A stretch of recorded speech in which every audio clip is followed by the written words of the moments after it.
Ndabaramukije cyane ndabakunze, nizere ko mumeze neza aho muherereye.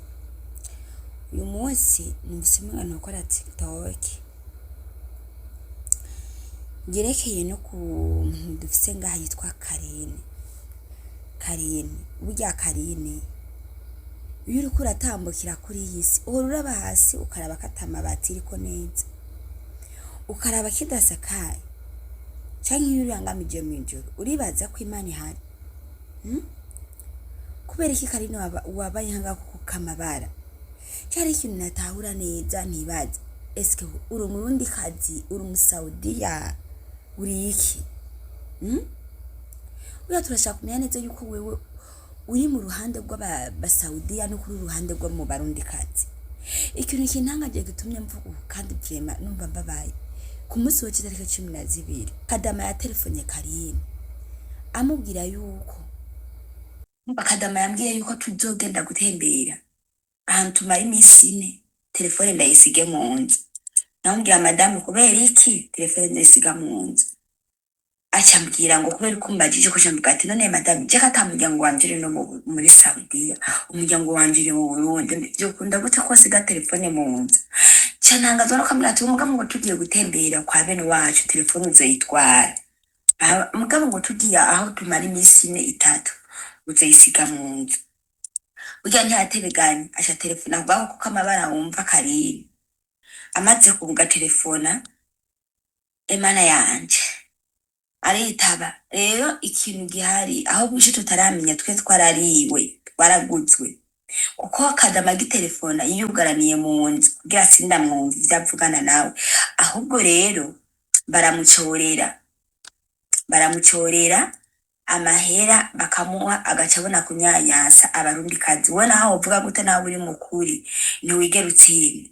Burya aragiye ariyugana Kadama ndambona ruguriye ngo yitaba ngo wihende ngurire gukora n'iryosotse. Je nditaba nyakubaha umukuru w'umutumba wa Saudiya, president ntuzenga wa Saudiya arambaza witwa nambwa twa mufise umwana ndamubwire yo basha yaranyikunkumuriye aranyikunkumurako arambwira yuko atari umuvugizi w'abarundi kazi, atari umuserukizi w'abarundi kazi, yiceye ngaha muri Saudi yuko nyene ashatse yitaba telefone ashatse akareka. Ikintu gice kinangaza nuko umutelefone uri umurundi kazi akabona gusa ko ari profile akimvira ko arundi kazi yitaba.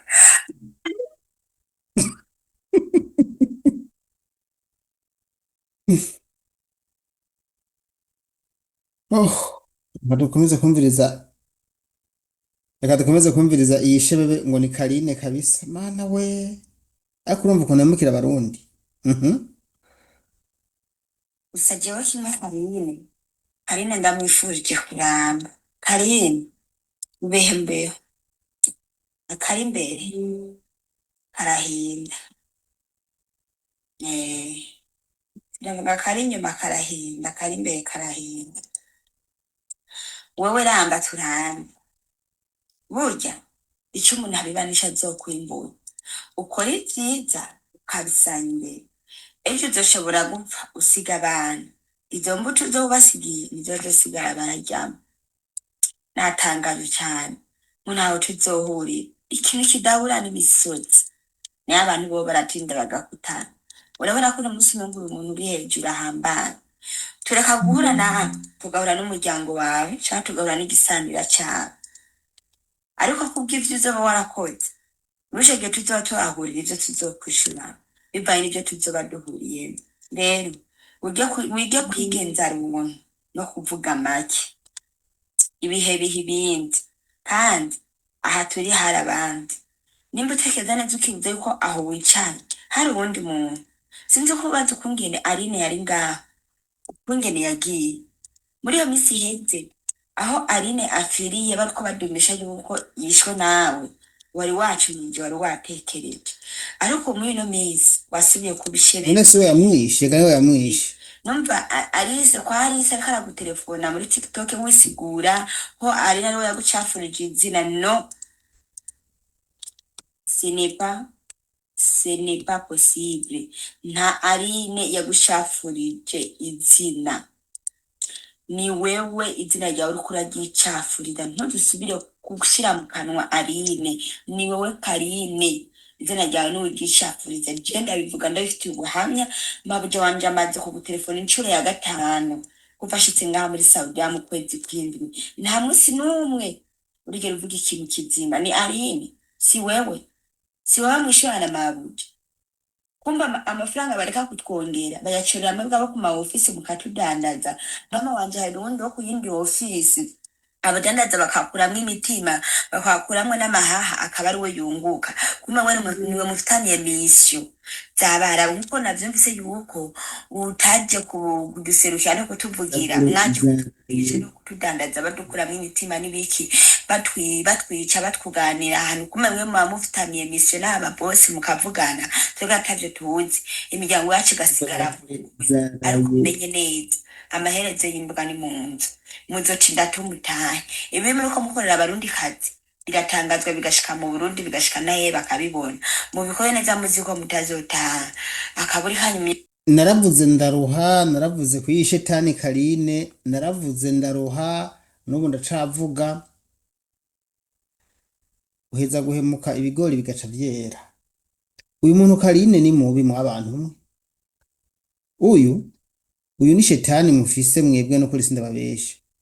Jewe naragerageje kubaza iyo Karine avuka, naragerageje kubaza ibyo bintu wumva yishimira ubwo butunzi afise. Kinabwira cyo n'umukenekazi nk'abandi bose, nta kintu afise atari ubwo nyine aza arabahendesha, akabiba, akabacomora mu mufuko mutashe, n'imivumo. Nta mafaranga afise kubera nawe ni umukozi aba yabaye nk'abandi se aciriritse. Hano haraho nigeze kumva umwubaha umuvuzo ukuntu ngo yigira umuntu ahambaye. Umva ni uwo yigira mugabo ntahambaye, kuko iyo aza kuba ahambaye ntaba ariko arahemukira abandi. Burya umenya ko uri umuntu ahambaye kubera ko aricyo uhambaranye. None umuntu yuzuye imivumo gusa wosigura ko ari umuntu ahambaye gute? Rero Karine ariko arakora amakosa, ariko arahemuka. Uyu muntu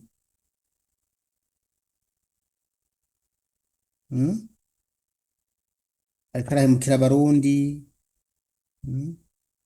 Nguyo nyantuzenya,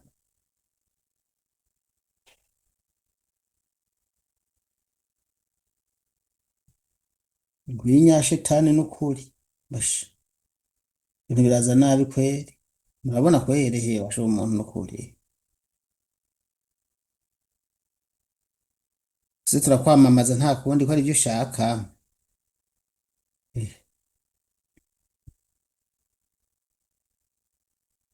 Uruhere rwaramwishe mu maso, azagirira n'abahugira n'inzigo, gira n'inzigo nyene. Yarabanye nk'ari n'ukuntu yasa neza, yarifitiye fresheri, ateka tumuhondo ubuhira apfe hanyuma agende. Ngira n'inzigo, jenshi sinavyibaza neza ibintu akora ko bikora ko ari umuntu afise ubwenge. Mwe mubona atari agashetani kama. Je ndababazwa n'ukuntu aya marira bariko bararira abarundi kazi.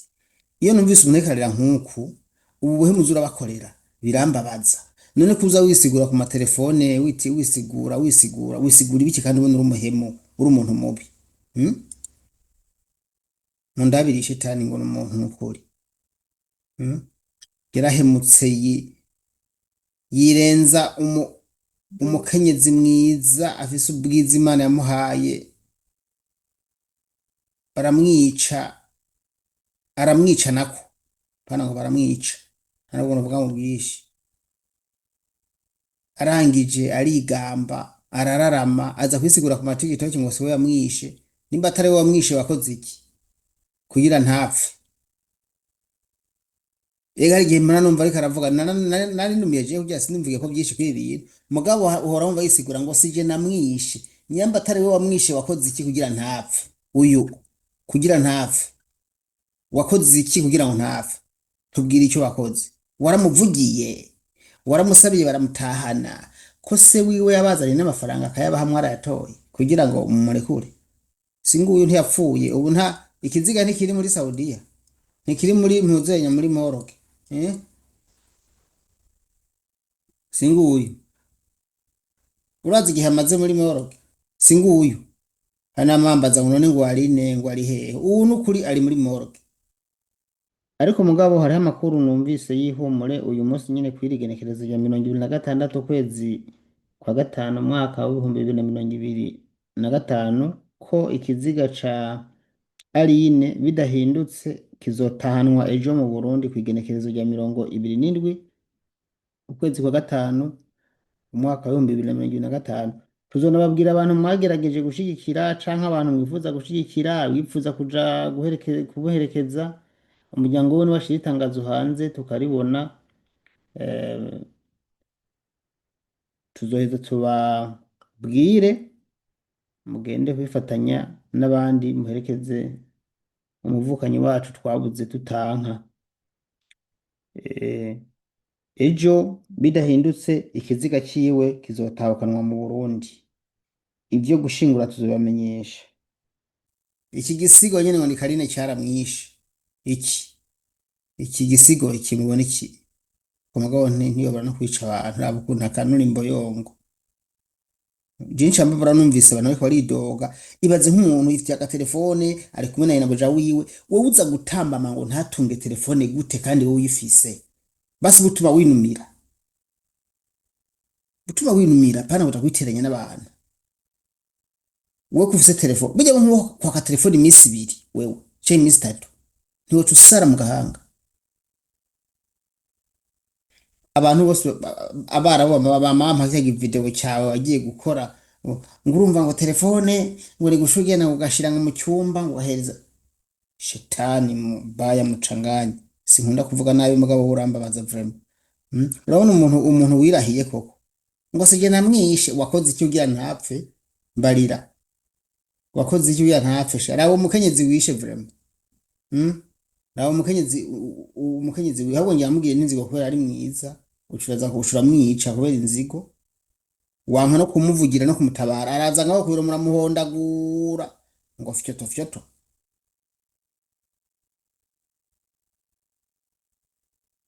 Imisi irakubona sinavuga ngo Imana imisi yo irakubona mpore dada yangu wowe uri kurarira Imana yoyo yaturemye bugira bibona byose ivyo yakugiriye nkuko bivuze natabigirirwa abana biwe bazobigirirwa.